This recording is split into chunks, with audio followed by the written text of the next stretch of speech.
AKBPM tersangka pencabulan anak di bawah umur direkomendasikan untuk dikenakan sanksi pemecatan atau pemberhentian tidak dengan hormat dari institusi Polri dalam sidang Komisi Kode Etik Profesi yang digelar di Propam Polda Sulawesi Selatan pada Jumat pagi.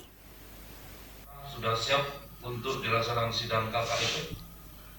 AKBPM tersangka kasus pencabulan anak di bawah umur jalani sidang Komisi Kode Etik Profesi Polri di Propam Polda Sulawesi Selatan pada Jumat pagi. AKBPM diduga melakukan pemerkosaan kepada seorang remaja yang masih berstatus siswi SMP umur 13 tahun di Kabupaten Goa sejak bulan Oktober 2021 hingga Februari 2022.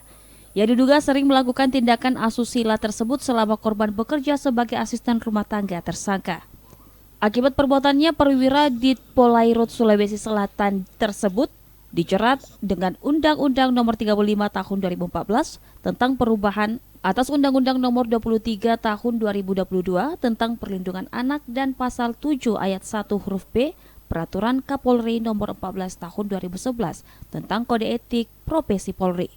Hasil sidang kode etik tersebut memutuskan sebagai sanksinya, ia direkomendasikan untuk mendapat hukuman pemberhentian tidak dengan hormat atau PTDH dari Dinas Kepolisian Negara Republik Indonesia.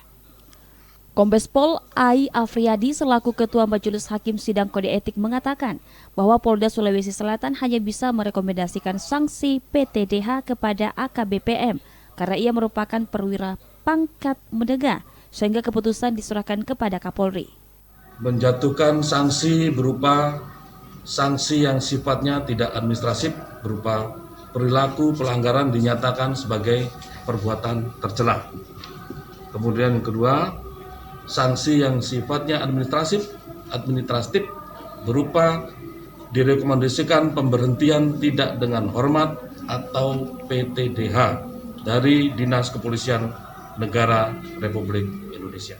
Setelah dijatuhi hukuman, AKBPM dikabarkan mengajukan banding dan diperkirakan sidang banding tersebut akan dilakukan 2 minggu ke depan.